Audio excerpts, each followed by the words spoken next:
All right, welcome to the Erie Music History Podcast. I'm Chip Shell, your host, and today we have a first on the podcast, two brothers, Phil and Tim Papotnick. Welcome, guys. Thank you. Glad to be here. All right, so anyone even remotely affiliated with Erie music in the past 40 years has probably heard the Papotnick name, much less the company you ran, Raven Sound, for how long? We started that when we were doing bands in the 70s. And we actually formalized the company in 1980. Okay. And one of the questions I have for you, and we'll get into a lot of this stuff, is I know that you were in the band, the Ravens, originally, but where did the name Ravens or the Raven or... Pete, I believe, liked... Our drummer. Yeah, he liked, I don't know, something with Edgar Allan Poe thing he saw. It was. He liked it, and he says, the Raven. I said, sure, why not? Okay, all right. Well, we had a band with Pete was in it. I think it was Johnny Knight and the It's. Yeah, Johnny Knight and the It's was the band he was in first. Johnny. All right, we'll get into Johnny Knight and the It's. All right. I love all these early band names. They're so funny. Both of you are still playing today. Phil, you play with Dave Vanberg, I know. Yeah, we're all over the map. Yeah, and you as much are. As I can, yes, you yes. play with all sorts of different folks. Yeah, I just started working with Mambo, too. Oh, that's Julio right. And the gang, so that's been fun. And Jimmy Madden, we do a lot of stuff with Jimmy Madden. Only sax for you right now? No, I'm Mambo sax, but I'm playing guitar. You are? In a lot of the entities. Yeah. Okay. Working a lot of nice jazz stuff with Perfect. with Jimmy Madden, and that's fun too. So Yep. yeah, you know, musicians just keep going until they die, basically. And Tim, you've been with the group forever, since 10 the years, beginning, right? beginning, 10 years. right. So, Phil, you're older? I'm a little bit old. How much? 4 years. 4 years older? How old are you guys? I'm 74. All right. And I'm So you're 70. All right, cool. Still playing. That's awesome. And you both started super early. Tim sent me some background. Yep. And Tim, you were just kind of filling me in. One of the questions I was going to ask you is, so you grow up out in Waterford, and do you have other siblings that are musically oriented, or no other siblings? Cousins? Cousins and I believe grandfathers. Our grandfathers played. My mom's dad played, I think, stand-up bass. He played violin, I think, too. No, Uncle Stan played violin. Oh, he did? And my Uncle Stan, I'm not sure. I take that back. They played some stringed instruments. Our Aunt Helen played a button box. How about your folks? My dad was playing guitar and accordion and harp. You know, he did harmonica. Okay. And that's why we love him. He loved music. That's what I was going to say. Absolutely. So it was in the house. We had jam sessions. They had jam sessions all the time in our sun porch, brought neighbors in, people they knew, and they'd sit on the weekend and have parties and play music and eat and drink. Really? Yeah. And did you say you have any other siblings? I'm sorry. No? My sister, but she loves dogs. Her passion is dogs. All right. No music for her. She played piano a little bit. Yeah, maybe. Okay. Patty. So, Phil, when did you start playing, what was it, clarinet first? Yeah, back in grade school, everybody did tonettes. You know, What's that? That's a little flutophone type. Oh, of yeah. Yeah, it was a little flute, and probably 4th or 5th grade, whatever it is. Yeah. Then, I don't know, for some reason, you had to make a choice on an instrument, and I said, well, the clarinet. Don't ask me why, but I guess I was drawn to the clarinet. Right. And so we started in 6th grade, 5th grade, or whatever that is. You know, Yeah. I started, but when I took up the clarinet, my dad was adamant about me practicing. He'd come home from work, and he was a shop person, and he'd say to my mother, the first thing out of his mouth, did Philip practice his clarinet? And I was hiding if I didn't. Okay. But right. I look back and I say, that was a good deal. Yeah. How long did clarinet continue before sax? Well, I took up the clarinet, and I think I was in junior high school, whatever, a couple of years later. I think Tim was going to do the sax in school, but it was too big for him. I had it for a couple of years or less than a year. He was too big to carry. So I said, okay, I'll do the sax. So I started picking up the sax, and he migrated towards the accordion and keyboards. Oh, okay. So, Tim, you're 4 years younger. You're looking at your brother saying, I want to be a musician too. Well, I played sax in grade school for a while. My neighbor Melvin Hinkle and I both got chosen by the band director. I think he just chose what he needed. And he said, yo, you're suitable for this. So we got tenor saxes, and my parents bought me a shopping cart, like a two-wheeled shopping cart that folded up, and we had to take it to school and cart it down. And we lived about a half a mile from school, and we walked to school. We should note that Phil is laughing his head off as you sit here and tell It the was story big. of pushing your little brother pushing a cart down the street with his sax on it. Meanwhile, you've got a little case carrying your clarinet. That's it. So I got disinterested in it, I think. So you're both out in Waterford, by the way. We should say that, right? Yes. Yes. Tim, you still live there? Yes. And Phil, you're still in Erie. I'm in Erie. All right. So, Phil, you start playing sax, but then obviously you end up playing guitar and bass and all these other things. I mean, does that all happen in high school? And where did you guys go to high school? Fort LaBeouf. Fort LaBeouf. Okay. All right. Yeah, I'd say, we were teenagers, and of course the Beatle thing and the British thing hit, and I wanted to play guitar. My dad had an old Gibson hollow body, just a basic electric with It's a double F hole. double F hold, but no cutouts, and I started monkeying around with that, and then there was a fellow in town. We were probably in 10th grade at the time, and Walt Walker. He was playing all instrumentals. And for some reason, I picked up a bass. I must have got it at Ron Setti's. It was way back then. Yeah. Picked up a bass, and I was going to play with Walt, and we were playing with Walt, and then Tom Thomas, who's a monk now, believe it or not. Wow. But Claude Thomas, he said he sang in the choir and all that, but he said, "Well, I'll play the drums. I'll pick up the drums." I said, "Sure, why not?" So we started playing. We started playing with Walt, and he said, "Walt, let's put some vocals in." And nope, this is instrumental. I said, "Okay, we quit. We're going to do our own thing." And you're how old at this point? Oh, we were probably 15. Okay. Yeah. 15, maybe 16. We might have been driving. I'm not sure. Were you ever a singer?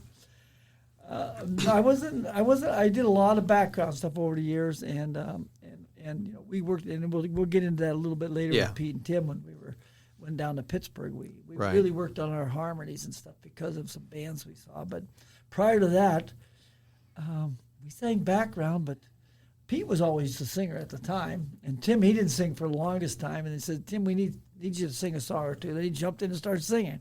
I remember the song, What was it? San Francisco Nights by Eric Burden and Animals. Wow. Yep. And you It's were my first song. How old? Probably 15 maybe, or Okay. 14. I don't remember. And Tim, you had sent me that sort of background. I love this first gig story. Ted Miller's Pizza Shop in Cambridge Springs. Yep. I mean, this sounds like it's made out of a movie or something. You played for free, but Ted gave you $20 each or $5 each, yeah. I mean, that was a lot of money back Yeah, then. Yeah, It's we were playing big. for nothing. Yeah. He Yeah. liked us. Is Ted Miller's Pizza Shop still there? Or No. I think the building's there, but we were playing that. We were playing that day, and that's what we did change it to the Ravens because we have a picture with us in that pizza shop in the back room, in the room we were playing in, and Timmy was 66. I know it was 66. So then when I was 14, I thought it was 12, but he corrected that. Yeah. So anyway, but so we're Timmy's on we buy instruments, so he was on one of the first Wurlitzers. Okay. Little piano. Wurlitzer So we had electric. that there, and John Gabriel was on guitar. He was the guitarist at the time, and Pete was on drums, and I don't know Gibson. We had vocal mics, and I'm not sure who was singing lead at the time, but I know I wasn't. What were you saying? What type of music? We were doing British stuff. Okay, A right. lot of pop stuff. Right. We liked the Searchers. We liked, Animals. And of course, we didn't do a lot of Beatles, but we liked the Beatles. But we did a lot of the stuff, some Stones stuff, and we were doing that kind of stuff. We were drawn to that. Sure, British music of the time. Yeah. And you kind of alluded to the fact that, so you're in these bands before it becomes the Ravens, before Tim joins. Yes. What were the names of those bands? Well, Or was there just one? shoot, with Walt Walker, I don't know what we were called. Okay, all And right. I know that my buddy Claude and I had two other guys that were in the band. Bill Hubbis. Bill Hubbis. Play and guitar. Maybe Gabriel was in it. Yeah. John was with you. And I can't remember what we were called in that particular band, but we went up to do we went up to Cleveland. A TV show. Some kind of. We were horrible. We were horrible. We were absolutely horrible. He had his 48 Chevy. Wait, you go to Cleveland to play on a TV show? We did some kind of Like a teen show? Or? Some kind of Talent show. Talent show. But Claude's mother lived up there in Lorraine. Okay. So somehow she got us on something, and we drove up there. And he was horrible. He wasn't a musician. Gabriel loved music. I don't know. We were a mess. But we went and did it. Yeah.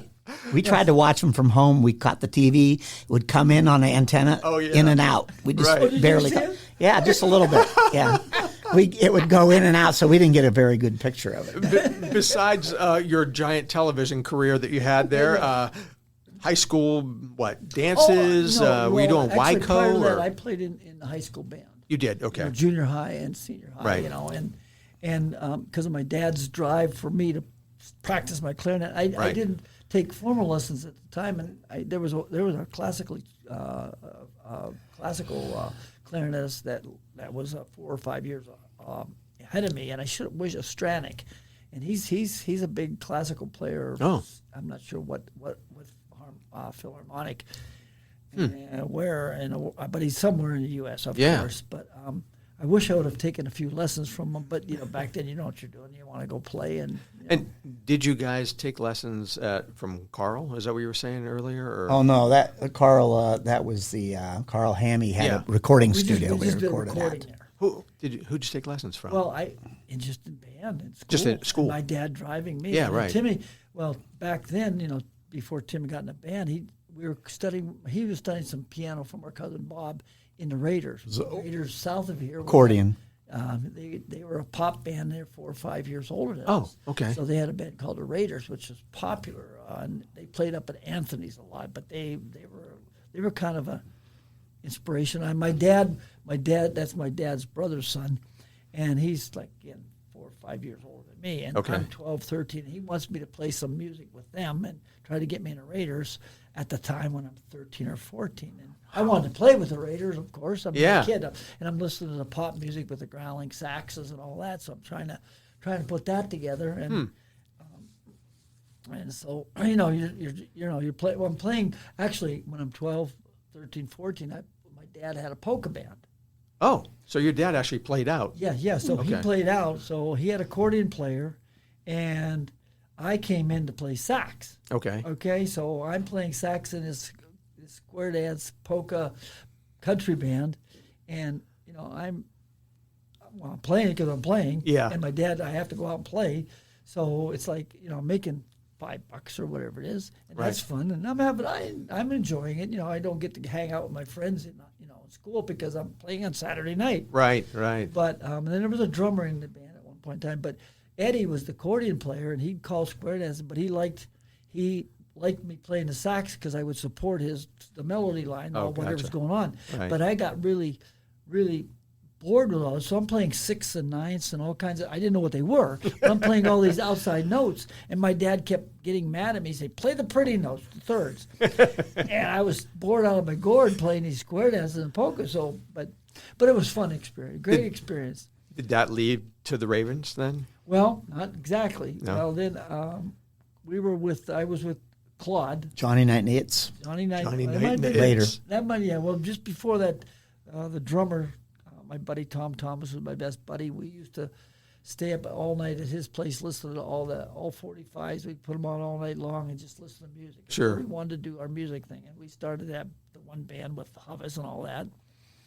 And then we, so somehow I went up to Barron for a night class because I was going to go to Pitt for engineering or something. I didn't know where I was going to go. Yeah. But I knew I had to do something technically.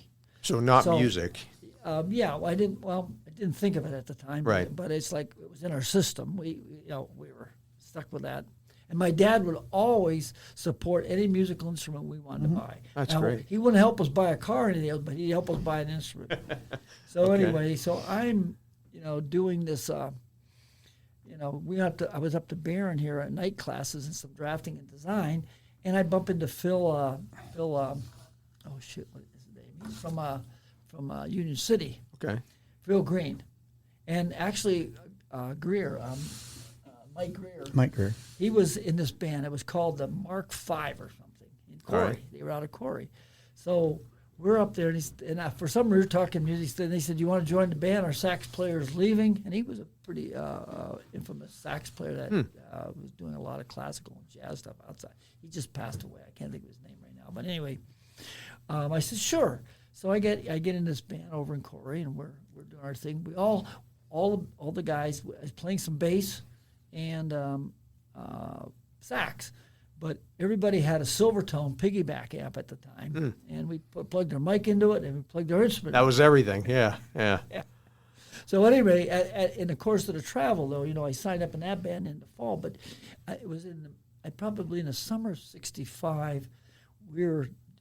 Claude and I were playing. We'd had some little event over at Canada Lake. Okay. Lake. I mean, we obviously didn't get paid. We were just playing, and he was going into the service. But so this was our only and last gig we were going to do. So we're playing, and somehow Pete's family had a cottage at Conador. Pete Peterson. Pete Peterson. Okay. So somehow we got talking, and he loved music, and he said, "Well, I play drums." I said, "Well, we're losing our drummer." So I said, "Let's talk." But in the interim, we didn't get together formally yet, but Pete sort of, he was on board with doing something. Did you guys know Pete before? No. Okay. I met him at Canada Lake. Just met him there. Okay. Right, He's from Titusville. Yeah. Oh, okay. But he was All from right. Titusville. But anyway, his family they summered in. They have Canada a cottage Lake. in Canada. Gotcha. So I said, "Well, shoot, good. Let's think about that." But in the interim, for that year of going 65 into 66, I was playing with the Mark IV. But I knew I was going to quit that because Tim and I and Pete started to work on some stuff. Okay. And with John Gaber. That was 4-piece band. the other guy. That was John's playing guitar. Yeah, prior to the Ravens, it was Johnny Knight and It. So we're saying, okay, we're going to work on stuff while I just farted around with this other band for a while. But Yeah. I'm going to quit that, and we're going to do this, And you were called the what? Johnny Knight and It's. The other was Mark IV. The Mark IV. So Mark V. I was going to say, the RK4 is going on at the same time, right? Or They were just a hair older than us. One of the okay. high school dances in Fort LaBeouf that inspired me, like 10th or 11th grade. Skip and the gang came out and they played the show, and they just were a great looking band, and he sounded good. I said, "We got to do that." So they were a hair ahead of us. And then anyway, and this is jogging the memory banks for sure. so that was the genesis of what became. So Tim and I and Pete and John started working on stuff, and then I quit the band early '66 because we were working on stuff. We said we're going to work on our this band. Gotcha. And that one must have been in the spring. When was it? The spring when we played at the Pizza Hut place, or It was either spring or summer. And I remember what's her names? I think the RK4 the band played, it or was it the other one? Simon Grace. Simon Grace Simon played. Grace. We're playing at Novello the and college at Alliance College. Was door. downtown Cambridge Springs, next door to where we were playing. They were playing. Listen to them on breaks and stuff, and we said, "Whoa, this is a good band." Huh. I think Novello was playing Yes, accordion. he was. Right, yeah. I believe. Who came up with the Ravens? Pete. Pete did? Pete, that was his whatever. But anyway, we're the Ravens, and we're this is like 60, early '66, and Pete, Tim, I, and John is faltering a little bit because his dad wants him to work in the garage shop that they have, and he had to do all this work. He said, "Man, I'm going to have to quit playing." Yeah. So we're in the summer. We're 3-piece, and said, "Man, what are we going to do?" So I was working before I went to GE an apprentice course in drafting and design. This was in the summer. I had a chance to work on a construction crew, cleanup crew. So in the course of my summer travels, there was a guy that was sort of a migrant worker with his family. He was from California, and he played the bass in Rhythm and Rain. And the Told me about Cascades. that. Yeah, right. Yeah, and so anyway, but he was, He lives across the street from us in a trailer they rented. Huh. So anyway, he came over to jam with us and hang out with us, and he was hurting for money, and I Do bought this a. so I can see Tim a little bit better. There we go. And he bought a. He had a blonde basement amp, and Jazz he had bass. Yeah. Nice. And he wanted to sell it. So I said, "Sure, I'll buy it." And we're jamming a little bit, and we're bummed out because John, our guitar player, he said, "Just play 3-piece." And it just never dawned on us. Yeah. But prior to that, though, I guess I have to back up just a little bit. Claude was leaving the band. I met Pete, and I'm losing members of the band. Sure. And I'm saying, and my mom says to me, "Well, get your brother in a band." I wondered about that. I said, "Mom, he's a kid. He's 13, and I'm at the time, this is 65. Right. I'm 17. 17. Right. And I said, he's a kid, and it's because Tim would come home after school because he did all his homework in school, and he'd be sitting at the piano for his We had own a piano. enjoyment. Oh, okay. And I never knew he could play like that because I saw him back when we were kids. He was just doing a little bit of accordion. And I heard him play the in crowd note for note. I said, okay, he's in the band. Pete liked it too. I think Pete liked it. So you're I was playing with my army men, and they liked it because I could play the in crowd. well, it's funny because you mentioned it. So it's 1966, and obviously I do my research on some of these, and I found this article that you guys played. It says, Miss Deborah Lundquist was honored Monday evening at a lawn party given by her parents at their Waterford summer home. She leaves today and blah, blah, has all this stuff. And it says, the young people danced and enjoyed the music of Phil Papotnick and the Ravens. And that Yes, was I remember August that. 1966. I remember No. that. How about I remember that? that. They lived out in the country. So that had to be one of your early gigs. It was well, one. we started doing we started, like I said, we were at the pizza shop. That was an early one with John, but he left in Right. late spring. And then we were doing a trio thing. And Tim had this keyboard stuff down. He was playing left-handed bass at the time. And I believe we still had we must have still had the Wurlitzer, or we were searching around. And maybe it was, we picked up. Panther. We picked up a Vox Panther. It wasn't a Vox. It was a Panther organ. It was like a. It wasn't a Vox. It was a Elka Panther. It was like the poor man's version of the Vox. Oh, okay. This is a keyboard. Keyboard, yes. There was only two. Made in keyboards Italy. There was only two keyboards. Where was it? Made in Italy. Oh yeah, there was only two electronic keyboards outside the Wurlitzer at the time. But the Farfisa. Oh, right.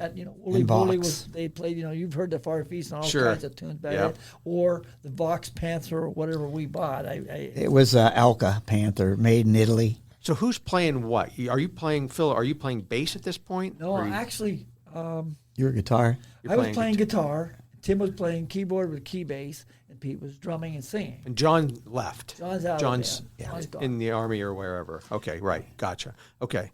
So you got three of you now. Three-piece. And We're three piece. right now. Yeah, because right. We didn't know, we said, because the bass player that was on working the construction crew said, we'll just do the three-piece. And then we said, okay, sure, why not? And we did it, and Timmy could cover the bass, so it was like, okay, we'll do it. So Light My Fire was popular in 67. Tim, you're singing? Not yet. then. Not yet. Not Not yet. yet. No. So who's singing? Pete. Just Pete's- Pete. Just Pete. I think I'm singing some harmony because Okay. I had a mic. All right. Now, Tim might have been singing harmony. I'm not sure. It was a hack job or harmony, whatever we were doing. Okay. At the time. All right.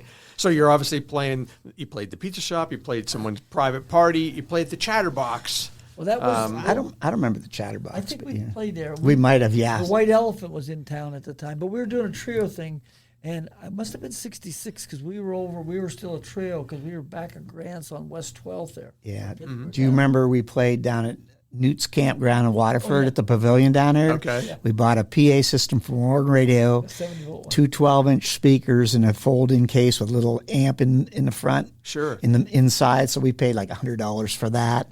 And the first night we used it, we blew it up. Oh my God! I was gonna say that was unusual to have a PA at the time, right? You know. Oh, definitely. But Yeah. we at the time, again, my dad would sign for stuff, so we bought that white Basement. The basement. blonde basement, Yeah. and then we went to Osiki. I believe it was Osiki's, and my dad would sign for it again. He'd go to the credit union, give money. I bought the Super Reverb and a Bandmaster. Bandmaster. So Tim Okay. could play the keyboard through that and the key bass, and we plugged our vocal mics into it. That's after we blew up After you blew up the first one. the Warren Radio special. So yeah, I have you playing at the Chatterbox, which was on Peninsula I believe you Drive, did do with something the at- Pendulums. They were maybe the opening act back in You might have been the June. main act. Maybe yeah. But then think so. in August of '66, you guys do the Teens and Talent TV show, you actually don't do the show. It's sponsored by Security Peoples. It says, and you guys are going to play with the Montels at the Ice Top Hop. Right, at the ice rink. At the ice rink. Right. Right. I can't believe it. Well, Lee Taylor had the band Lincoln, Right, but prior the to that, he Montels. was on the Montel. Yeah. And Lee and I became buddies because we loved the British bands and we loved the Searchers. Yeah. So that became really good. I couldn't remember the event, but I'm glad you. Yeah, how'd he you went find that? on to join. I find all sorts of stuff. He went on to play in Lincoln and other folks. And we were friends all through. Our That's life. great. Yeah, he was just a good guy. Yeah. Yeah, and that Teens and Talent, I just kind of remember been that. learning about that. Yeah, Channel 12 had Oh, it. yeah. And you'd, like, local folks would go on there, right, and play. And It's jogging my memory. I kind of know something about it, but Bob Seaman brought me a picture of the ad when they played on it. Oh, cool. Or at least he played on it. I think it was before Ruby Port, obviously. Yeah, Bob was playing in bands. Yeah. Right. Okay, so you guys, you're going at a 3-piece.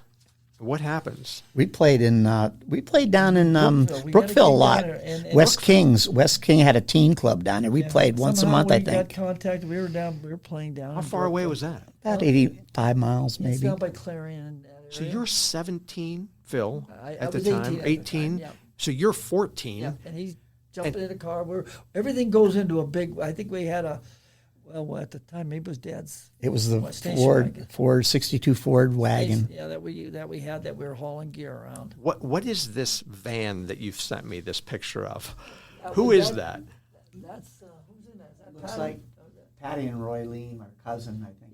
That was that was probably '68. We bought a We van. bought and then 68. Pete Peterson's sister Susan was an art major, and I didn't realize she was part of the art on that stuff. And Oh, yeah, she helped I need paint a it. picture of that for Yeah, her. very psychedelic, I mean, So it's we great. back then, everything was psychedelic, and going into that. Prior to that, we were wearing sports coats, double-breasted sports coats. We wanted to look good. And do So all that was- So we were playing teen dances, and Yeah. all over out, the county area. We Right. didn't play a lot in Erie, except we did that thing at Grants, and we were doing that other teen stuff. We were coming into Erie, but we weren't in Erie a lot at that time. You know where else you played in Erie? You played at Trask's, the department store. That was probably a little bit later though. I think it was. It was in 71, I believe I have. It's funny because I have an ad from 1969, August of 1969, the Trask's Teen Board Show. And so it's an ad for this show about, fashion for young kids. And then it says, but this is Philip. It says, hear the live sound of Philip, formerly the Ravens, a cool group of guys from Erie. That is funny. So by 69, you've changed your name. Yeah.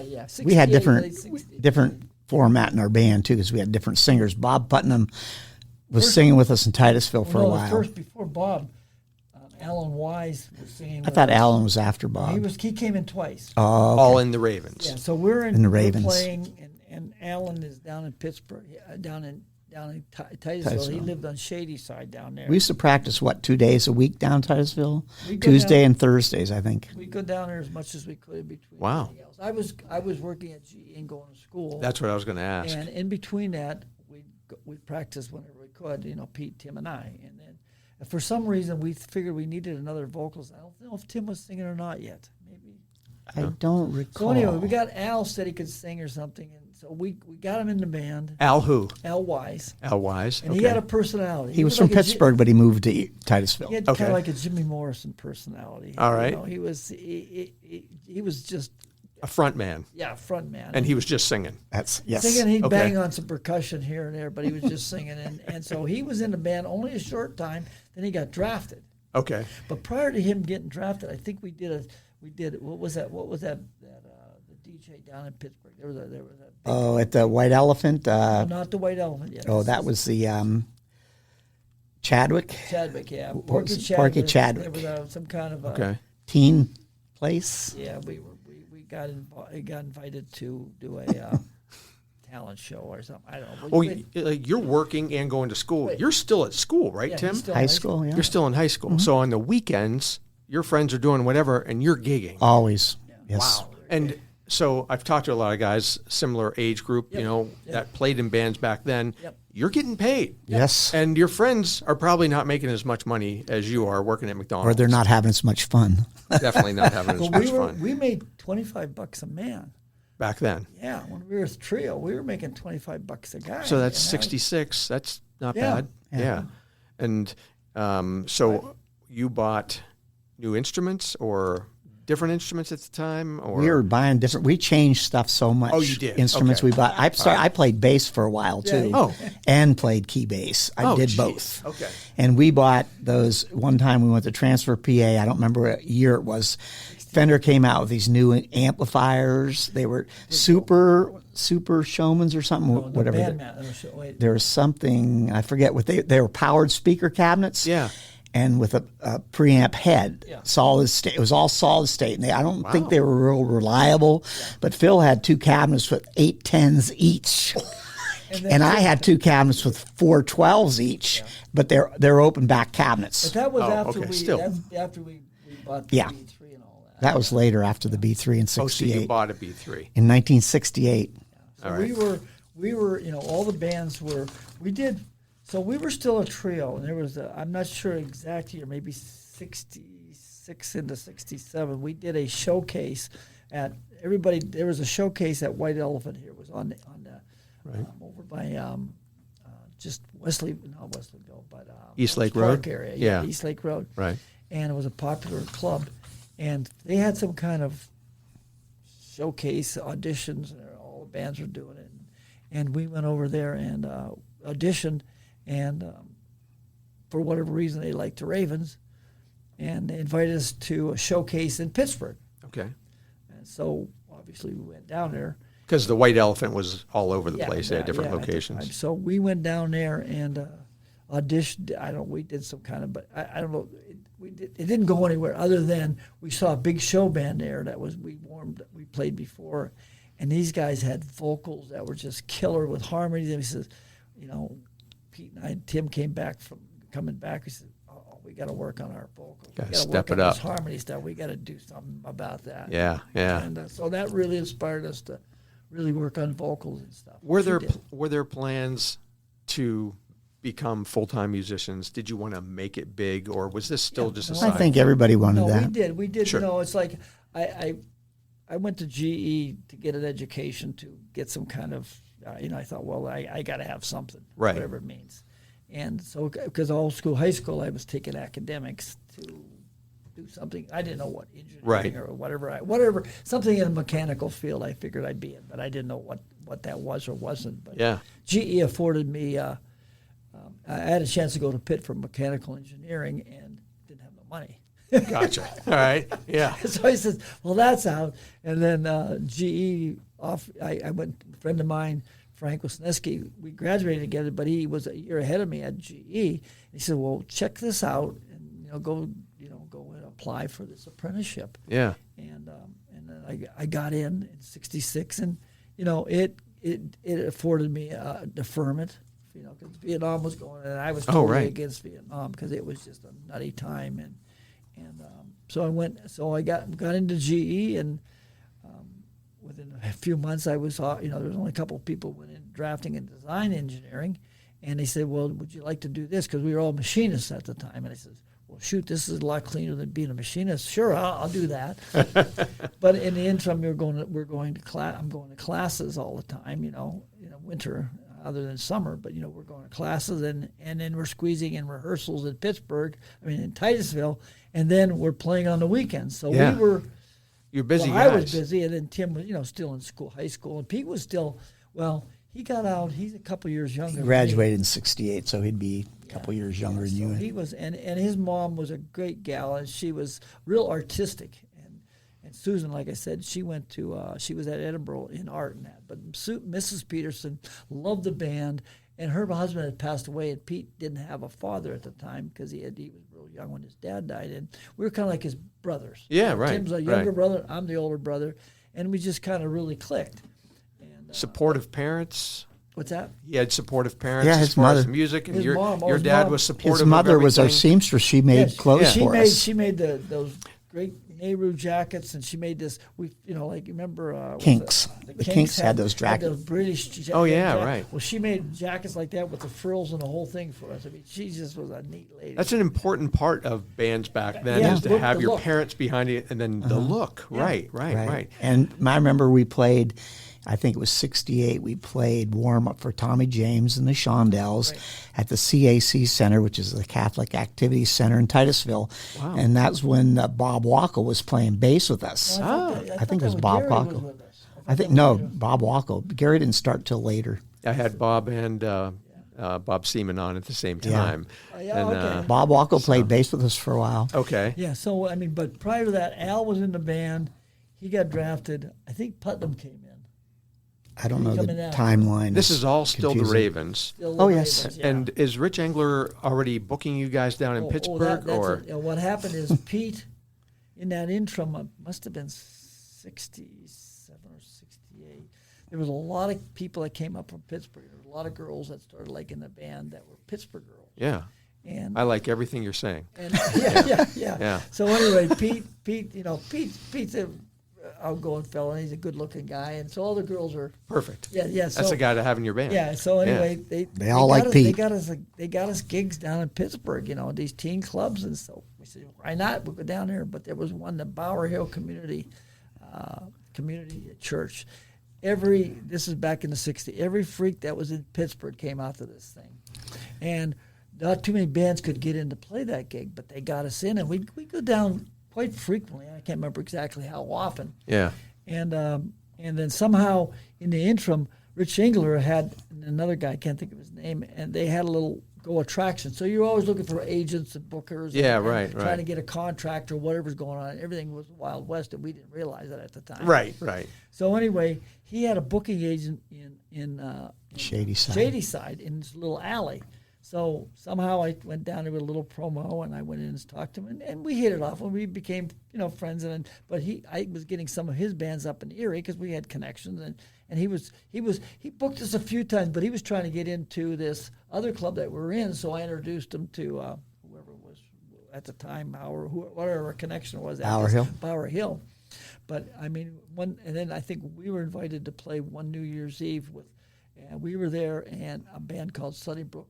Rebecca and the Sunnybrook Farmers. They were hippies. Yeah, Okay. We were too. You were at the time. Well, they were further out than us. I mean, we were pretty conservative at the time. I was going to say, the Nehru jackets and everything still gives me the impression of the short hair, the straight-laced types of dudes. You're doing British invasion stuff. Yeah. You said freaks earlier. Now you're talking about hippies. I mean, are things changing?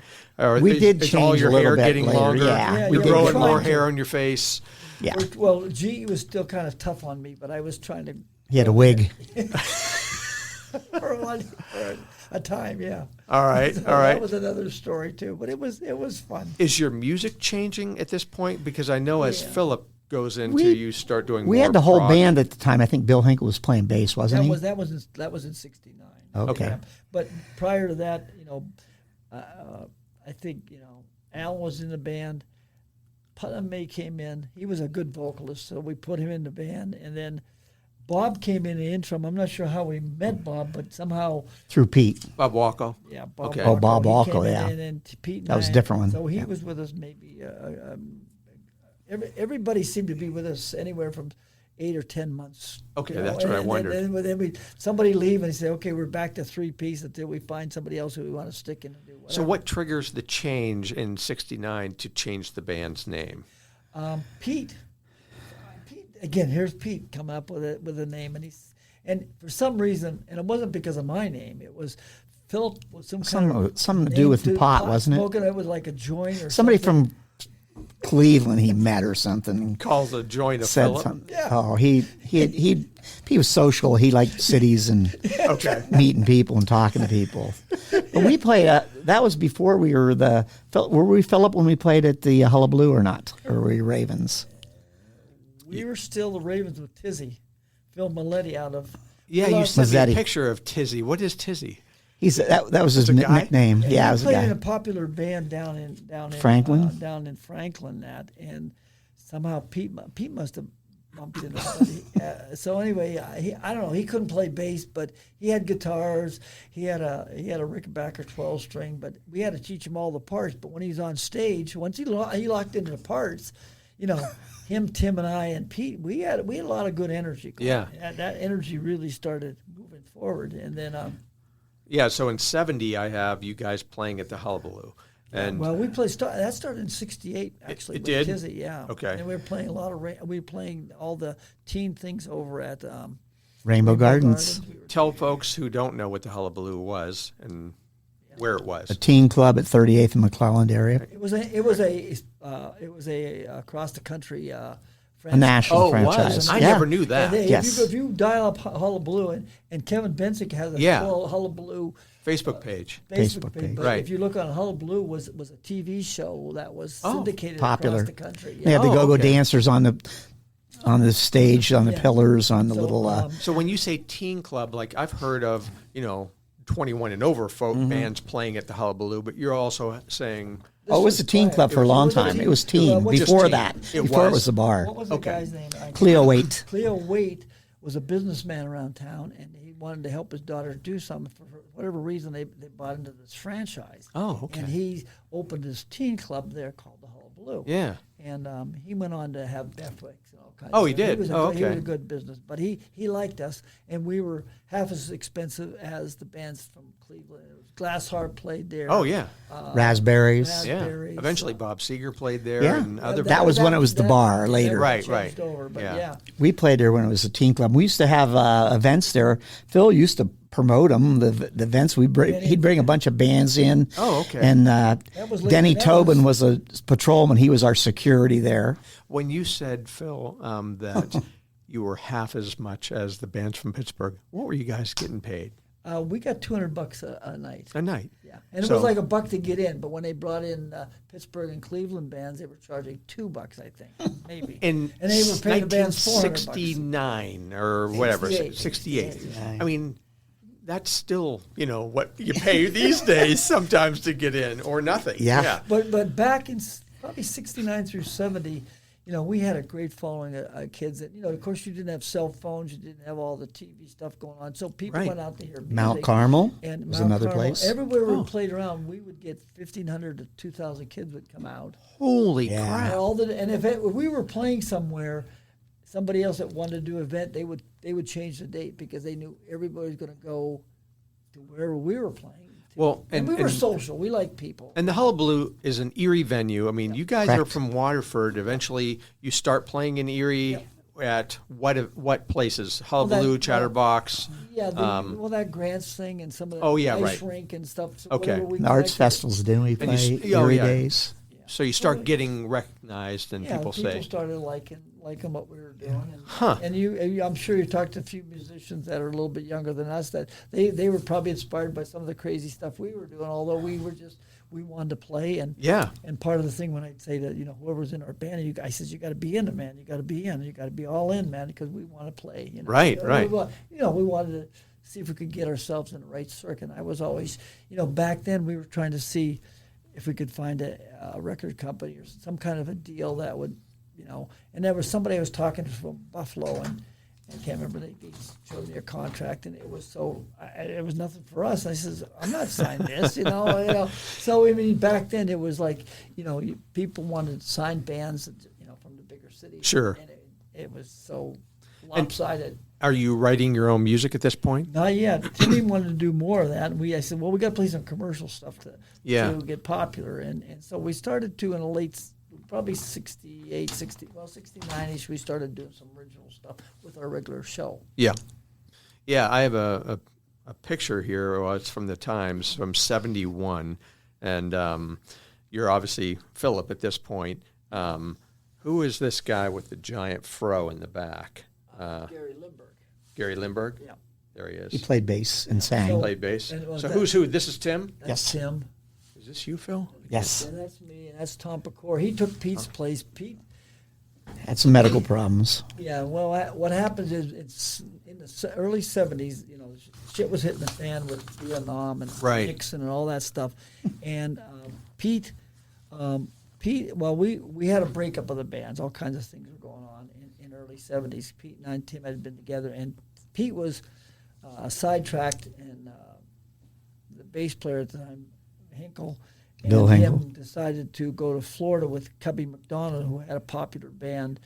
Fugitives. The Fugitives out of Warren, and they were really a great band. Huh. Okay. And they had some opportunities that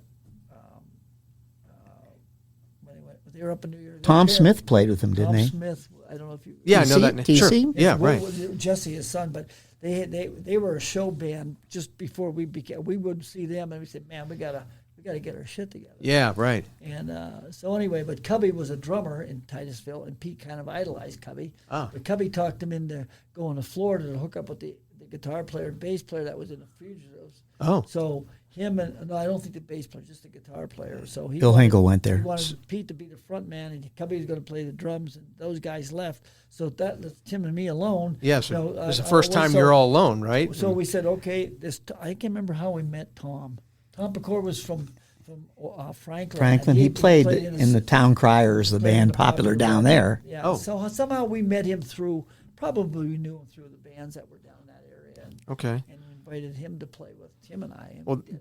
that picture that I showed you guys from '71, it talks about. You had mentioned like Phil kind of would, promote shows also, and it says that you guys were putting on this holiday rock like concert with a bunch of different folks back in '71, and it mentions an Erie group, Isaac Aaron. Oh yeah, I remember. No, it's Maybe Isaac. Was that Sam Borgia's band? No. maybe it was Ricky Sam- Borgia? maybe Sam I'm and not Ricky. sure. I'm trying to remember now. Yeah, I didn't don't know that recall. It name. might have been. It might have been. Yeah. Yeah, I kind of remember that. And then it the says, Borgias. I like this part. It says, and of course it includes Philip, familiar to most Erie rock devotees. They'll be there. Their original material and concepts have always kept them one of Erie's best rock groups, according to a concert spokesman. That would be you, right, Phil? He was. Probably. I love that. Oh yeah, we're one of the best kept secrets around. Yeah. Yeah, but going back to the early, when we started going down to Pittsburgh in '67, '68, Rich Engler had a band called the Sands of Time. He was a drummer. That's right. But, I remember that. He was doing things, and he bumped into the Caesar, who had a psychedelic club in Sharon. Oh. And then there was another psychedelic club in that vintage time, 68, 69. It was called the what was that club down there? The Glass Harp, and everybody played at something. I don't recall. I probably was too young to remember.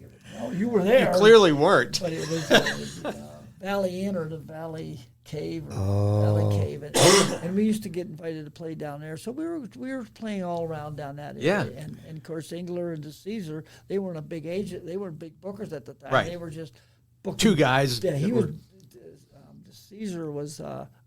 Was booking his club and whatever he was doing. Right. And Engler was trying to do a booking agency and play music, and so it was funny to see what happened since then, And yeah, then obviously you stay in contact with them. We're fast forwarding a little bit, but the Erie County Fieldhouse show that you Oh, guys yeah. open up for KISS, was that a Rich show? It was. Rich and I had that a how- falling out because he was a little bit. There was some things going on. That's all So right. we had a falling out. And, Yeah. And we weren't doing too much because we were building a sound system and at the time, in between music and all that. And The two of you were building a sound system, our like building band, Raven. with the band, with the yeah. Oh, okay. with the bands. We were actually when we were putting sound systems together, it's because we needed a sound system for our band. Yeah. That's the reason we were building it. Right. Like we weren't trying to create a company. A company yet? We were Okay. just trying to have a good PA. Sure. Right. And Yeah. of course, the British thing and Pink Floyd doing quad sound and all that. We bought our first. There was nobody building mixing boards. They were building them out of their garages. Oh. People were. So we go to concerts in the late '60s, and there was the only mixing boards you could find was Warren Radio sold a. It was a Altec?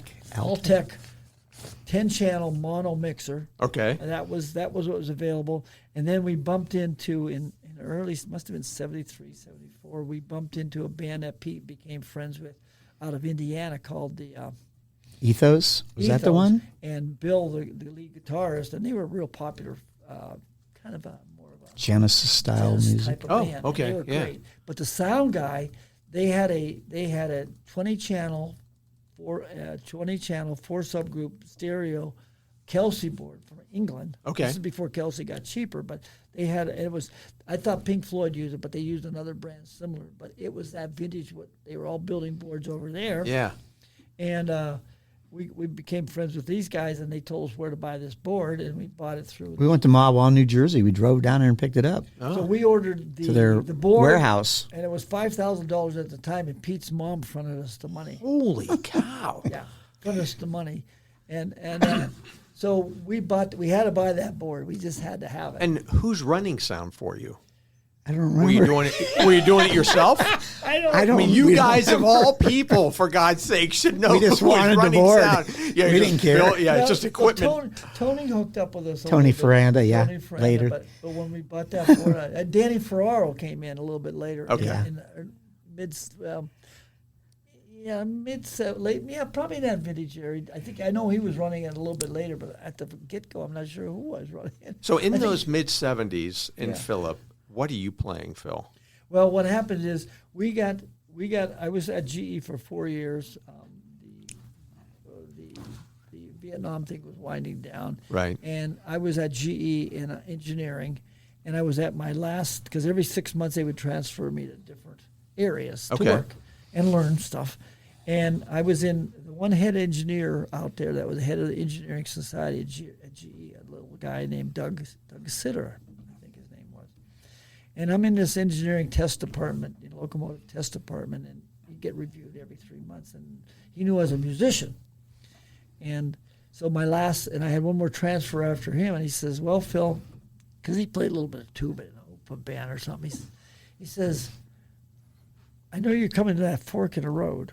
He says, what are you going to do? I said, well, Doug, I've had enough of this engineering stuff. I said, I'm going to play my music. Oh, yeah? So he freaked out. It was beyond him. I just said, I can't do this no more. He didn't expect that. No. Yeah. He How thought can you that- leave GE? Yeah, well, that was it. Right. I Back said, then, I yeah. said, I have to. I said, I can't. I've had enough. Yeah. I said, unless you guys will give me, unless you pay for a music.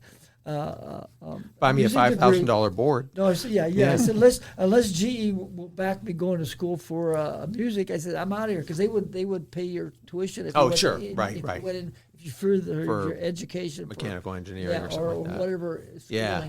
And I could have went to Gannon free. All right. But I said, nah, I'm out of here. So that leads to you playing guitar, or I was always playing guitar. I was you playing were? guitar through that point in time. Okay. But I was playing less horns. I was playing Oh, more guitar. okay. Gotcha. So then when Tim and I broke off in 70, and Pecora came in, we went back to a 3-piece again. Then we started doing more stuff like Traffic and more, stuff like that. I picked the flute up in between. Yeah. So I We lived started- in Rouseville at that time so for a we while. moved down there, and we wanted Tom to really jump in full time, and he was getting cold feet about the whole thing. And Yeah, and this article even describes you as a progressive rock, but maybe they're just using that term the wrong way. I mean, we were starting to move towards really different stuff. so you're other than- playing we flute, loved- you're doing Jethro Tull. Yeah, we Jethro Right, Tull. you're We doing- did Jethro Played Tull. Jimi We did Hendrix, we did a lot Manic of Depression without guitar, with a keyboard and flute, sax keyboard and flute. sax. So we were doing Wow. a lot of different stuff like And that. some Genesis, yes, yeah, maybe. yeah, we were following yeah. all those bands. We You were were. with all the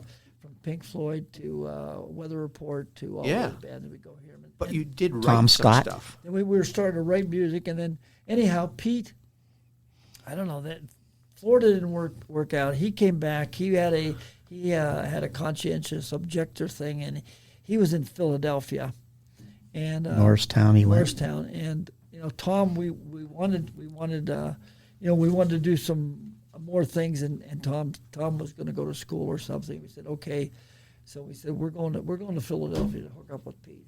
So Pete's your old drummer. Yeah. Yes. Right. And then at the time, a good friend of ours in Pittsburgh, Mike Hallisey, was hanging out with us because he was a Pittsburgh boy. He was a bass player. And he played bass. So he actually, there was a picture we have of that floating around. So he was in the band at that particular time. We brought him in. Him and I and Tim would travel down to Philly, and we rented a place, and we were hanging out down there.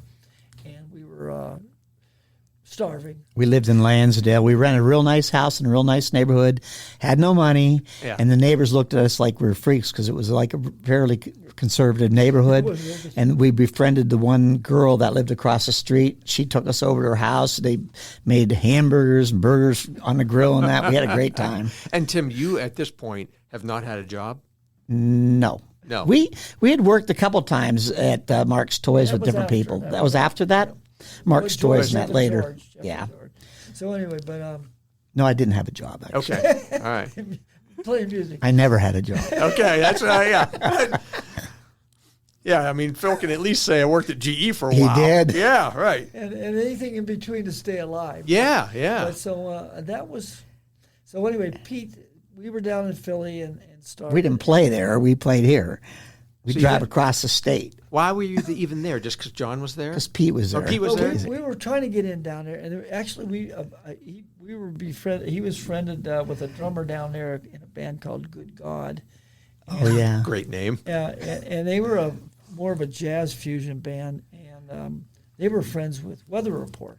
Oh, geez. And we during that period of time when we were up in Erie, Weather Report was just coming out, and they were playing in a small bar in Cleveland called Smiling Dog, which was a popular 200 or 300 seat bar. That's it. Okay, It was small. yeah. It was dinky, and we were going to go up and see them because they were playing warm up to the Weather Report, and they went up. We went up to this concert. We were there. It started at 9. We never got out till 3 in the morning. We heard Weather Report, the original Weather Report, jamming, and then these guys would do it back to back, and it was a great. It was Yeah. just a great. I don't remember it. Yeah, I was don't too think you young. went. That's I don't right. think you went. No, I don't almost think I sure did you didn't go. but No. I had to go. And we should point out you don't remember it not because you weren't stoned all the time. Never. It's because, right, exactly. That's the thing. Let's reflect on it. Timmy. right. Timmy didn't do drugs. Right. Nobody- People That's thought I did, one but thing I you never pointed did. out. Never Yeah, did right. anything. Now, a few of us got into pot. And Sure. outside of that, I didn't care about it. That's all right. All right. So that kind of gave us opened our minds to being more sort of creative, but it took us out of the normal world as it was at the time. We started growing our hair long, and Right. people would think we're really stoners and crazy. But it's just we grew our hair long.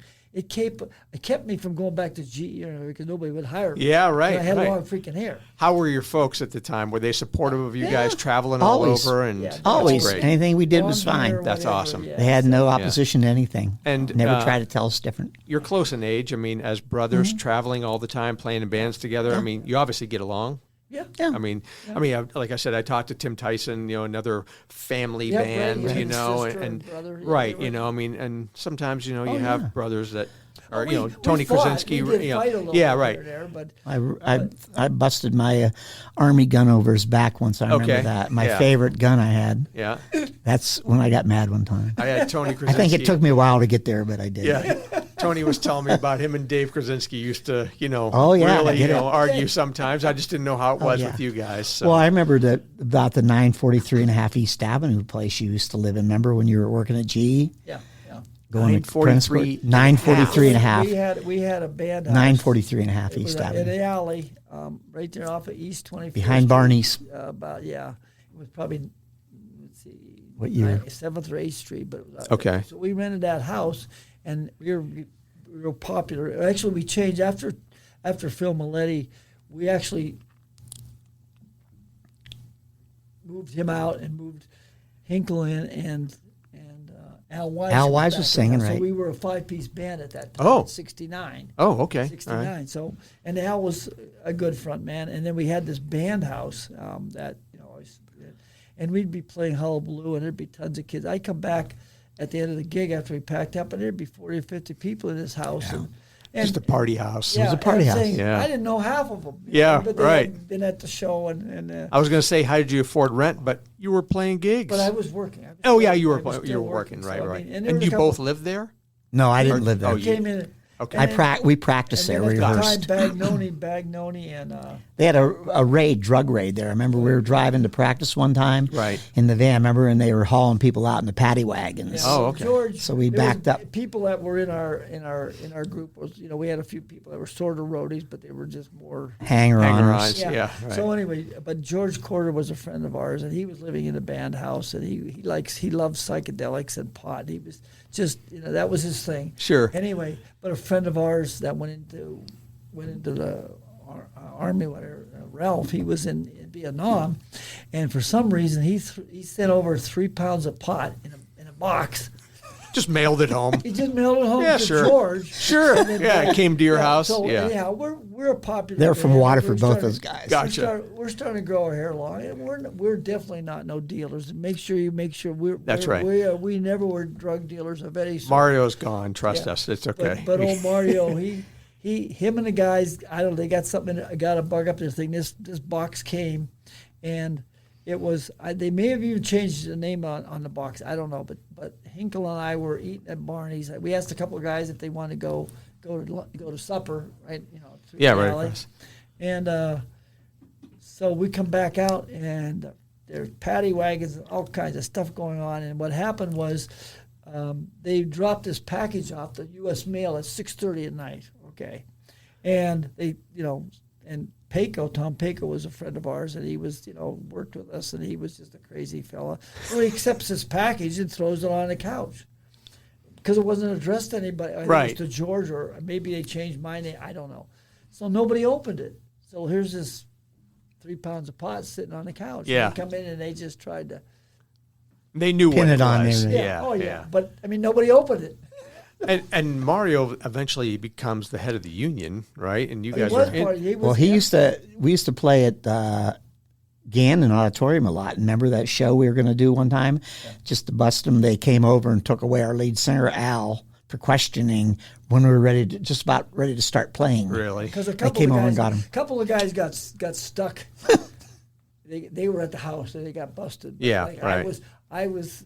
We were driving in with a van. I was Timmy driving in with a coming in van, and I saw the paddy cops, wagon and yeah. hauling him in. But that's So I what was backed going up on. quick. I mean, it was just kind of crazy times. Were you guys in the music union at the time? Did you have to be? We were. Didn't have to be, but everybody wanted to be in the union because we thought it was the camaraderie and. Yeah, and right. I don't think it doing did gigs much, and though. It was more of the other guys Right. that were big bands. And it didn't Yes. really help us. But Right. one time, Bill Fairgraves, who's the head of the union for a zillion years, nice guy, and we're members, and Lee Taylor and all. Everybody signed up for the Yeah, union at right, the time. right.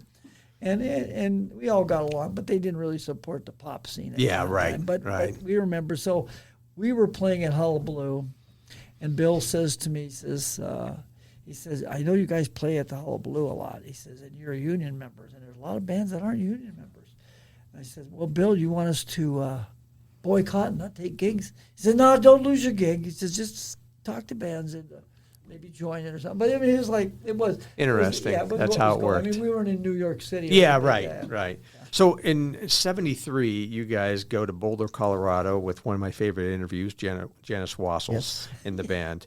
And how does that happen? What? No, how Janet, is she wasn't in our band. She was just hanging She out. was with hanging us. out with Yeah. you guys. She I was- remember because she even was- talked about going to Colorado in her interview. A bunch of friends, and we Right. had the bass. And I Exactly. don't remember Janet with us. Yeah, she went. Her and Marge Murphy was her friend. I remember her. That's what she said. And but this was this was George and Jeff. yeah, but Megsy and Shirley had a house out there. Oh Yeah, I was gonna say, Pete's why did you friends. even go? Pete's friend. And Tim, you remembered the exact date, February 20th, 1973. Like, what's so significant about this trip? Well, no, back. There's when we left. They're looking at their cheat sheet. I gave him the thing because my mother had a diary and she has all these dates. And Oh, stuff. that's that was awesome. cool. That's all that well, stuff. Well, what happened again? We had another transition. Okay, Okay. we had a few transitions before we got to that point, and members were changing here. Yeah. But anyway, Pete came back into town. We were down in Philly. We decided to move back. Mike Halsey stayed in Pittsburgh. We came back into Erie '71. Gary Lindbergh joined us. We asked Gary Lindbergh to join us Okay. at the time, and he was the lead singer in a Cardboard Balloon and played bass. Cardboard Balloon, Yeah, yes, so right. Gary joined us at the time, and we played together. And then him and Pete had a falling out. No. Yeah, had a falling out.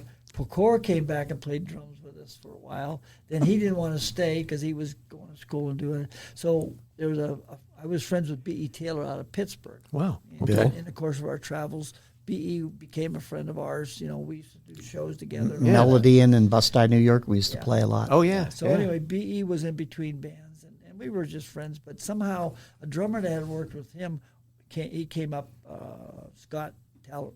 Tallarico. Yeah. So he came up from Pittsburgh, and he was in our band, you know. And No relation to Pat. No. Okay, gotcha. So anyway, he was just a little bit of a mind manipulator, and there was things going on. I mean, he was just doing things, and we played well. Yeah. We had a good band, and we were all into it. Right. And anyway, and then we played up in Toledo. Our friend Jerry Seymour was working with us at the time, and he got us gigs up in Toledo. Used to play in Bowling Green. Bowling Green Wow. up there. So anyway, we're playing up in some neat clubs, and we come back down in Erie. We picked up a roadie friend, Norman, that drove our bus at the time. And Norman was just a great guy. He was just a free spirit. He Yeah. came into town with us, and so we had this other band house. And what was that? Winter Green Gorge, right off of 90. There used to be this a house right over the hill. Okay. Yeah, this Rat big infested house. walls. Yeah, it was definitely had. It was a band But house. it was a band house. It was We a had big room house. to Yeah, practice. right. So we're working with these guys from Pittsburgh. This Scott, he had a buddy that was hanging out, but he was kind of worthless. But he was supposedly helping us. But so anyway, We're going to need a Richard- scorecard for all these players in this Yeah. story. Oh, that's tough. Yeah. It's tough. Yeah. So anyway, Scott was just trying to control things, and then we went down to Pittsburgh. I take that back. We went down to Pittsburgh and recorded in a three channel studio with this. But I tell you what, we got a great recording. What did you record? Originals? Original. We were doing originals at the time. Oh. We jumped into originals in the early '70s when we went to Pittsburgh. We said, well, we got to start doing originals, and that was even though we were poor, we started getting creative. Yeah. Creative, and so we were doing almost all originals. Okay. And we said, then what happened? We were popular at the time. So when we were still doing gigs up in this area, we'd go in and do our concert set. And sooner or later, people start saying, well, that's not what we want. We want dance. So it was like we kept Stuff slowly. we used to play. Yeah, right. from Eagle Ridge to wherever. Sure. Are some of those recordings what you told me Benny Hunt has? Or That was I with have a couple. We did a. He has one of the recordings here, I believe. Oh, do you? So Okay. anyway, we did this was with Pete, so this must have been somewhere. Pete came back in the band too a couple times, in and out. But early '70s, Jerry Vote. was director, camera person out at QLN. Okay. So he invited us to do our concert set.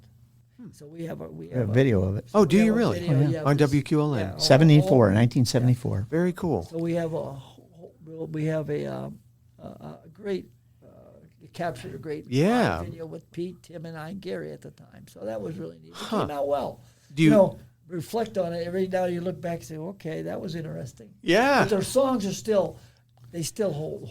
Well, now, when we went to Colorado, that was with George Henry and Jeff So Smith. we broke up, remember, but Yes. this is the band house that we had, and a friend of ours, Mark Briggs, was helping Benny. They were kind of managing the band. Actually, Mark says, Ethos. let's just blow this thing and head West. New York or head west somewhere. Yeah. But we didn't at the time because I was married and Oh, you were? Okay. I That's had an interesting I had point. a small child. Right. And I said, yeah, I want to go, but We went for a few days. Yeah. So anyway, so the band, we couldn't work with this Scott anymore. We said, this isn't working out. So we Yeah. disbanded, but Gary decided he wanted to work with Scott. Okay. Scott was kind of was in Gary's head at the time, and, Okay. and it didn't work out. And we said, well, we're not doing, we just can't do this. So we disbanded the band, and Tim and I were sort of Floating. floating a little bit again. And then then Mark Briggs, he was friends with, I think it was Kansas and some different people, and he bumped into. He went on later. He left the area. He was a manager for He was Ethos. he was a manager for, maybe he was. It was Ethos, yeah. He was a manager, but he was managing, what's the big record company that was in Boston? Oh, I don't remember. Oh, like a sales record company. I mean, He not was a in charge. not a recording company. Oh, It was like But a record mart or something. Mark was just a flamboyant fella. He was just a good dude. And Yeah. anyway, he bumps into Jeff and George, and he gives them our numbers. That these guys are doing this progressive stuff, and Jeff and George were from Toledo. Yeah. Actually, Jeff Smith was from southeastern Ohio. Lima, but And- he went to yeah. college up there. Yeah, he was going to school up there, and George Henry is from Bowling Green. Okay. So anyway, these guys hooked up with us, and we started going back into our original stuff. And And we were together for almost a year. They're the ones that did our thing when we went to the Agora, I believe, and right? I can't remember. We started playing a little bit in Bowling Green and Toledo area again with these guys, and their parents were. George's parents were just great people. They supported the band. They liked us. And we were playing in some of the clubs up there, but we went in and the clubs wanted to hire us, but they said, you need to do a little more commercial stuff. We said, no, we're just doing our concert set, so. And your concert set was your originals? Right. Mm-hmm. Okay, yeah. Right. So we were working on the concert set, and then we got, for some reason, we got invited. We were doing concerts at a lot of the colleges, so it was acceptable. Sure, College. right. But again, that was, then there was some kind of a college circuit that booked entertainment. We never got involved with that. I can't remember the name of that organization. But anyway, we were invited to play at the Agora for a concert set of originals. Over in Cleveland. Yeah, and that we have a copy of that. And this Navy at the time, we didn't, we did thing, and we were tight because we really rehearsed our original stuff. We were just tight and dynamic. And George was just a really dynamic drummer, and Jeff had a nice style on bass. We couldn't really gel and write music together. We were doing all the stuff we had, but they put a different twist on it. At the time, I wasn't sure I was crazy about it, but we were tight. We were a tight band, and so we did this, did the Agora thing, and we get done with the concert set, and George jumps off the jump kit. He says, "I just played freaking great," and years later, I listen back. Son of a gun, this guy was just on the money. Oh, he was. Okay. Oh, yeah, he really was good. great. He was. He was And a this wild Navy- man. And this Navy really was a big engineer that he captured the band. Really, it was a nice event. Who wrote the music? Well, We Tim kinda and I, all we was did a together. Collaboration. Okay. Tim would come up with ideas. We'd all come up with different little ideas, but I kind of like try to give the snippets before Tim went somewhere else, and we'd pull it in, and we'd come up with themes and Right. ideas. And It was Tim and I and Pete pretty much at the time. Gary, we were doing stuff with We Gary, did some. but it was probably the nucleus of Tim and I and Pete.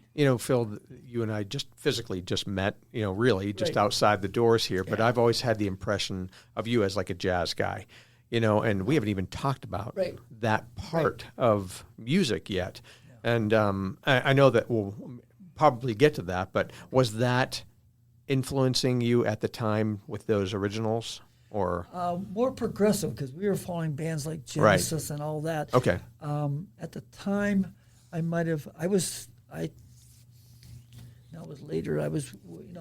Everybody studied with Basil Ron. Okay. At some point or another, but I think it was in the early '70s. I was studying with bass, but I wasn't trying to be a jazz player. I was just trying to get better. and we loved progressive rock at the Right. times and stuff in that theme, and so we were a jazz band by any means. Yeah, It was right, more right. of a progressive rock Sure. or whatever we were doing. Like to use different instrumentation Yeah. also. Yeah, But I yeah. mean, I was, as you were learning music. I mean, this was just, Basil was just a great guy to study. Everybody. Sure, everybody loved him. Everybody Yeah. studied from Basil. If you wanted to study music and go into the And be serious about yeah, it. yeah, Pete was Right. the guy. Yeah, I mean, he taught all the cats around town. Tell me how that Fieldhouse gig comes to be. You're opening for Kiss. It's a last minute deal. 76, I think it was. I apologize because when I wrote the book about the Fieldhouse, I originally wrote I didn't know who the opener was because there was so much debate over who it was going to be, and people didn't know even when we played it. and so I've updated the book at least with that. But how did this transpire? Benny Hunt. No, Rich Engler called us. I thought Benny Hunt was working for the For Rich? No, for the he was bookers for the from Belkins. Cleveland, Belkins. Belkins. No. He worked as a gopher and a helper with Belkins He was at the like Fieldhouse. a runner. And I think they needed a band Well, somehow. no, they needed a band, but it was Engler that. Oh, was it called. Engler? I'm quite Okay. sure it was Engler that called. You would know better than me Because because I someone was young canceled yet. at the last Yeah, it minute. was that- Last It minute. was called. What were they called? Black Sheep. They were or Black something. Sheep. It was Lou Graham's band before he joined Foreigner. Right. They had just broken up. Okay, so that was what happened. Right. So Rich, we were friendly, but we really didn't do a lot. Yeah. And he called up and said, I need a warm up band. Would you guys want to do it? And I called everybody in the band. He said, okay. Oh yeah, great. He, first of all, he said, I need a warm-up band for Kiss at the Right. time. Right. Right. And so are you guys, what did you play that night? Was it your originals? It was. Yeah. Okay. Pretty And much. I remember loading. We had to do our own roadieing. You did? We had to take my B3 from the front of the stage and lift it up on the stage. And we did our own setup and our own roadieing. Your guys must have hated you in the band, having that B3, the heaviest big. Yeah. Although you probably had those giant speakers and everything, too, from your PA that you put together. We didn't have to have a PA. No, you didn't have to have a PA that But, night. I mean, the wheel cart that Timmy had. I mean, we moved it in and out of the van. And sometimes it was just him and me, so it was like Okay, you got used we to were it. used to doing it. It wasn't like So you show up, and do you meet Kiss? no, nothing like nobody that. could get close to these guys. We didn't No. Their see mystique anybody. was going on, and actually, Right. Joe, our friend that we Kayak. come here, Joe Kochek, he was actually working in Monitor World when he was just Touring somehow with he Kiss. he wasn't working. I think he did something with the Fieldhouse. He came up and Oh, was okay. working that particular show. Okay. And he had mentioned that he was there. I said, "You were," because we were talking about Yeah. it just the other day. But so Engler called us on some stuff, but it was They didn't really like us that well, I don't think, That night? that night. Well, we they didn't want they to see wanted Kiss. Kiss. They wanted wanted to show Kiss. They wanted Yeah. Kiss. I They mean, didn't want It's us. okay, but I mean, it's like we did our thing, and they were looking for this other band, but who knows what? Right. Yeah. So, What, 20 minutes? Half hour? Probably. Yeah, something like that. 45 Might have minutes, been 40 40 minutes. Really? Okay. All right. I mean, it was fun.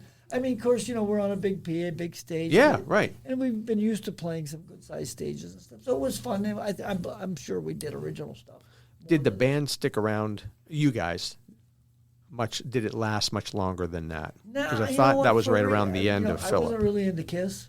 Oh, I meant just in general, Philip. Playing. Playing. Together. Did your band stay together? That was, Well, like I that said, was 76? that was when we played that gig. Gary So- Liburg played bass. Who played drums? Was it Peter Pecora? Do you remember? I want to say Pecora.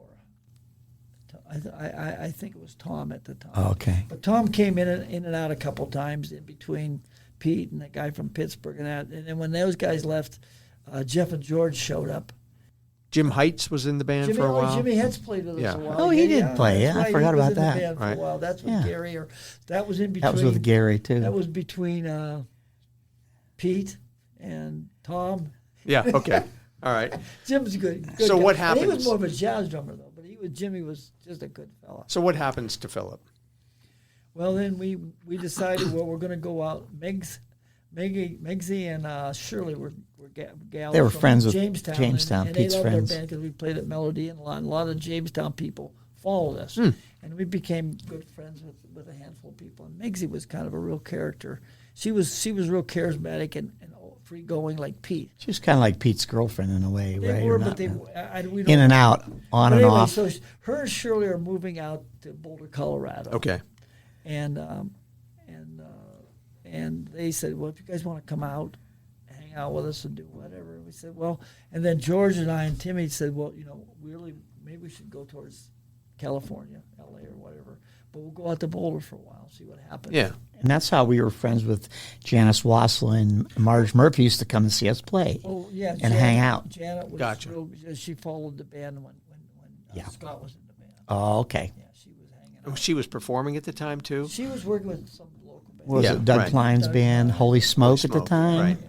Correct, We do yeah. those things. And Janet has a great voice. Yep. She was just a nice gal. Yeah. For some reason, though, we were big in putting girl singers in our band. Sure. Right, It just no. wasn't Yeah. it just wasn't the MO for a band. Right. She was definitely a neat gal. Yeah. But anyway, so Megs and Shirley says, come on out. So we said, okay. We jumped in the van and we decided to leave the area. 73, Timmy says. February 20th, 1973, Right, we left. right. So, but beyond all that, what happens to the end of Philip? When does the band break So up? we go out there and we're in Boulder and we just, I don't know, we had not falling out. We just, George and Jeff and everybody says, this ain't making any sense. Let's just call it. We didn't really do anything out there playing-wise. But that's Boulder. That's in 73, right? Mm-hmm. And no, that was a little bit longer than that. See, but I guess. We But I came mean- back on the 5th of March. But the Fieldhouse, you played years later. That's what I mean. Yes. You're still We got Philip back at that together point. again. Oh, you did? We Okay, must so you have. broke up and got back We together. can't remember a lot. All right. Yeah, Timeline. It was funny because Tim sends me this timeline, and then at the end it just says, we can't remember much after this. But when we were we came back. Well, we had enough money to either go out to California or come back home. And the alternator on the van was. Wow, we went out with, I had like $75 cash to go out there when we left. Yeah. And I came back. We had a wheel bearing that went bad in the van on the way home. And I think we found a garage that, I think they fixed it for like $16. They put a new wheel bearing in for us. Plus, we had a brand new muffler when we left. It fell off on the way home. We didn't even want to stop to bother with it. So we drove home with no muffler in this loud, noisy van, Phil and I. All right. So we got back and started regrouping. And that might have been when Yeah. Warren and Gary worked with us again for a little while. And then... Because we did the and then 74 thing. Gary, I'm not sure where he went. We picked up Tiny and Stormy. From, Yeah. That's when I had the picture I showed you from Steve Tarr and Oh, right. Craig Schneider. I'll post a Craig bunch of Snyder. these pictures. Yeah, Yeah. that's great. And then Danny Furr was working with us too, and Dan Beck, a fellow, he worked for Epic. He was out of Titusville, but He lived from big at Titusville. Epic, and he was big getting what's his name from Detroit. He was just Mitch Ryder? Mitch Ryder, not Mitch Ryder. Oh, Bob Seger? No, the other guy with the bow and arrow and all that stuff. Ted Ted Nugent. Nugent. He was big at getting him. That did it. So, but anyhow, he liked the band and he wanted to do things, but and you know he came out checking us, and we went up to hang out with him different times, and he says you just got to jump in and do all this, and you know, timing at the time, bands were changing, energies weren't up, we weren't playing the tunes as good, and Right. you know, so it never total material. We had some contacts with Henry Fox with his sister, Remember- RCA, so we had some different opportunities, but it just. Never panned out. and Kip Elbaum, we went up Kip, for yeah, him to yeah. New York City for a Yeah, showcase he had one a- time. He had Okay. He had a record company that did things, and they wanted us to play real commercial stuff. And I said, we don't do that. This is what we do. Right, And, right. you know, at the time, you know, Didn't again, work. timing. So, Tim, in between a lot of this stuff, or maybe Mm-hmm. on some of the breaks, you sent me a list of things. You know, you joined with Vinny the Younger. You play a little bit with him. Yes. At the PB Club, of all places. I was surprised at that. I didn't know the PB Oh, Club PB had- Club. Oh, yeah. We played bands 12 till 6 in the morning, Fridays and Saturdays. And I was driving school bus at the time. Oh, jeez. I had to take naps in between breaks because that was a long night. And then you play with Ron Sedgy, who's coming back to town for the Paul Yes, Yocklin. I heard that. Yeah, Yes. he's doing part of the show for Paul Yocklin's We tribute on the yeah, 19th. we used to play with part of the Moonlighter people, and we played down at the Holiday Inn South a lot with Right, them. right. And so, yeah, we should point out you eventually joined the Moonlighters. Well, Johnny 79. around there. 79. was Johnny C. Johnny C. was 78. Right, right.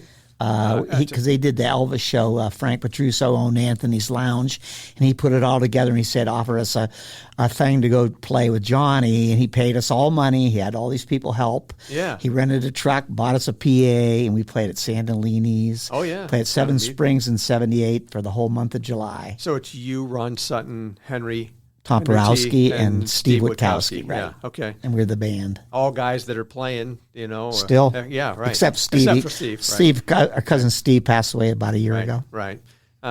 So you do all those different things. Moonlighters last a long time. You're with them the whole time? 17 years. Yeah, Yeah, right, right. About 96, so I think we ended. Okay.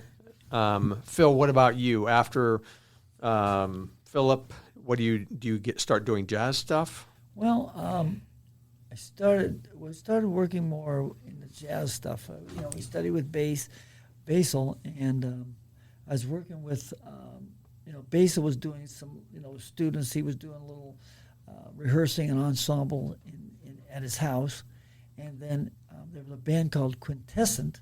Yeah. Which Tony Stefanelli was in that band. Tony was in it at the time, but he had left, and Dave Blades came in. Oh yeah. And then Joe Rosito, a great drummer, he's in Philly, a great percussionist. He was just a great guy. He had studied with Basil, and Basil was in it. And then Doug Davis played horns and flute and sang a lot of Sinatra type stuff. Doug was a character. He was just a good guy to hang out with. And so anyway, we were doing that in the late, probably 79, 80-ish and that. Okay. And then Frederick Martin came into town. Fred and Marty were around as a duo in the 60s, but they had a band called the Frederick Martin Band. And we became friends somehow in the course of this. Yeah. Of catching them here and there, and we were talking and we were hooked up, and then probably early '80, Joe Scatella, who's writing music, he's down in Nashville now, but he was doing some percussion with it, and so Frederick Martin expanded, and I came in and was doing horn with the guys, and so we were playing in the early '80s in the Frederick Martin band, and then we went down to Philly because Fred and Marty were invited down there. There's a promoter agency, a big accounting firm that wanted to back Fred and Marty, and so we went down there to do some recording, but it was kind of it broke up Marty and Fred at the time because things went in different directions, and then we came back into Erie, and then I was working with the Raiders a little bit because the last 2 years of the Raiders, my cousin's band down there, they changed. The drummer left and the guitar player left. They had been together this whole time? The Raiders had been together for 25 years. Oh, wow. Okay, so I didn't know that. Late, somewhere in between that whole thing, so Bob had called me up and said, "You want to play guitar?" I said, "Well, I'm not doing anything else." And they always made good money. I mean, they were gigging Fridays and Saturdays, and sometimes a wedding on Saturday, you come up on $200 or $300 or more. And you haven't started Raven Sound yet. Well, Or we was had Raven- the PA was there, and when we played at Barron and a lot of the different places that had little multi-bands, they'd hire us, but then we'd charge them a little extra for the PA. Gotcha. Okay. So we All had right. we were kind of building a PA as Yeah, we went. right. But Tim and I had split up because he started going and doing what he was doing. Yeah, right. But we still had some sound gear, Gotcha. and then I would say that Marty and I became friends, and then Fred and him broke up, and him and I and Joe Catella were doing stuff around what's the Rooks Club and stuff. We were doing a trio for a while, and then I don't know. Some things happened, and I took a break for a year or two, and then Marty got a gig over at the Bel Air, and then he invited Dave and I to play a special event there, and then we were invited to play. Sure. We ended up Regularly. playing 15 years. I used to there. go see you play. Yeah, so we were yeah. doing that, and that Marty, it was just a good gig working with Marty and Dave at the time. Did they even call it Marty O'Connor and Friends, or is it just Marty O'Connor back No, then? Marty O'Connor. That's what it was, yeah. Right. And we did some recording with Marty. Tim had jumped in on some of the different things like that. And Yeah. So we did a long stint with Marty, but all along I was still studying music and doing whatever we did. But in 1980, flashing back to that, we had a chance at Erie Arts Festival. Greg Gibson was running that, and back when we were doing, Tony was running sound with us because we had that board. We did what was it rated WMDI or something? That was a station. They did Sure. a special WMDI. event at Perry, Yeah, right. Perry Highway, and we did sound for it, but we also played. And Tom Smith's band was there, and Mike Hamilton came in and played. So we had a fundraising event. So, but Greg Gibson came to hear the PA, and it was a character, but he hired us to bring sound in for the art festival. Oh, okay. 'Cause he was in charge of the arts festival. That's So- a big deal. Yeah. Yeah. Well, he was a stinker though. He could have paid us more, but he beat us up pretty good. But it was a big gig. Sure, right. It was one of our first big gigs. Yeah, right, And so right. we went with the flow. And so, but you weren't a company at that point, or no? Not then. It Not was then. Still, I think it was in mid-70s, because this was in between. Oh, right. Pete Yeah. and Gary were in that band, so it had to be mid-70s. Yes. 74, 75. So we started doing that. We started doing a few other events, and Tony was still working, but we started getting some offers to install stuff. Gotcha. Tony Franda. Yeah. He was involved with that, and then Benny was still partial owner of Tim and I and Benny actually owned Raven Sound. Benny Hunt. Benny Hunt. Oh, I didn't And realize then that. Benny said, "Well, I want to get out, and I want to sell my share." And at the time, I said, "Well, it wasn't a lot of money; it was $5,000." Right. At the time we did, So All anyway, Waterford guys, we should clear. Yeah, be Waterford clear on. guys. Yeah, right. So anyway, Danny Farrar was working with us, and Tony was working with us, and those guys didn't want to buy in. And at the time, Hinkle, him and I were exploring some real estate stuff. We didn't have lots of money, but we bought a little property that we were working on. And I was talking, and he said, "Well, I'll buy it." So anyway, he was going to jump in, and then somehow he worked something out with Tony. Tony came in, but Danny went to Red Hook, and he moved out of the area. So those two guys moved in, and we formulated Raven Sound in 1980. Okay. Yeah. So And not at the schoolhouse or where you guys ended we're on up. 24th Street. East 24th And then eventually you moved to that Yeah. location, the in final location? 1986. Okay, We 86. were buying Hinkle and I were buying houses, and we had a chance to buy a lot of HUD houses right there around Baniacs. And one house we bought was a flat that we converted into a store. On the first floor, it had a warehouse that we built. Gotcha. And Tim and Batchett, Marty O'Connor, Tim and Batchett, the musicians, rented the upstairs apartment over the years. Gotcha. So we started there. We said, well, we got to get to a bigger building, and then You bought a bigger building. yeah, we did. You sure did. And is Raven Sound defunct now? Raven Sound is still Tim and I do what we want to do. Okay. We're still separate, but we still have the name. We own the name. Sold the building. Yes. Everything's out 2 of there. years ago. Right, right. Yeah, but I have some young guys that work with us, so the number still works. People call us up when Tim and I, if something makes sense. I do speaker repairs. Yeah. Everything's a lot smaller now. Yes. You know, Oh, it's yeah. not giant things that you have to lug out there and everything. So, So one time we had like 13 people there. Yeah. In the 80s when we did Chautauqua Institute up there. We Oh, wow. put a sound in there one time. We did a couple big installs with Farrell Becker was the head sound engineer guru at Wolf Trap. And he was friends with this Meg and Keith that came into Chautauqua to run Chautauqua, and they brought him in to update the system in 83. 86. It was 83. okay. And yeah. we got the contract, and we were up in Chautauqua for 15 years. Yeah. Doing sound like, but he went on to do some great big things in the audio industry with his TEF and all that. But Farrell Beck was a neat guy. Then we did the big Jamestown Resident A. We totally did all the audio renovation. Yeah. And that, and we did a lot of big job. But Tony was running the install department. Timmy ended up running the store, and I was doing the rental department. Oh, at the right, time. right. Yeah. We were yeah. still doing real estate too, and so we had real estate when the guys are slow. Oh, I didn't know Everybody that. work on real estate. Do you all have real estate now? I don't. No. I You still do? my wife and I do, Yeah. Do you consider yourself retired?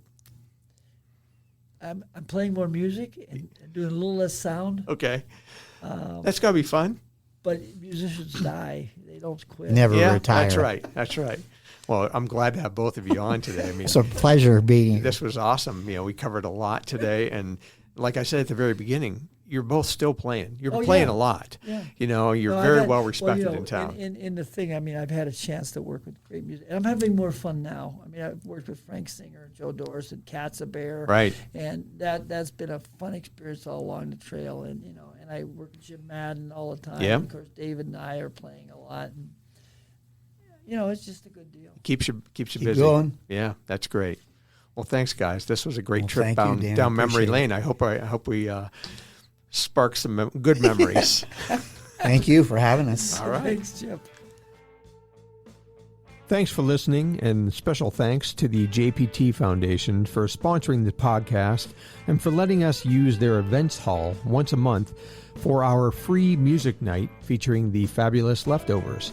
They're a band of longtime Erie musicians who play for an hour and then are followed by 2 hours of an open mic. All the proceeds for the event go to the Second Harvest Food Bank. The music nights are held the first Tuesday of the month from 6 to 9 at the Events Hall, which is located on West 38th Street in the plaza right next to Our Lady of Peace Church. If you like the podcast and would like to help me out, because this is not a money-making endeavor for me, you can contribute a few bucks via Venmo or Patreon. Just go to the Erie Music History Podcast website for the links. And finally, for information on what bands and musicians are playing in Erie and the surrounding area, please check out Jack Stevenson's Two-Man Happy Hour podcast and webpage. Jack gives you all the details you need each week on who is playing where. That's Two-Man Happy Hour podcast. So, I'm Chip Shell, and I thank you again for listening to the Erie Music History Podcast.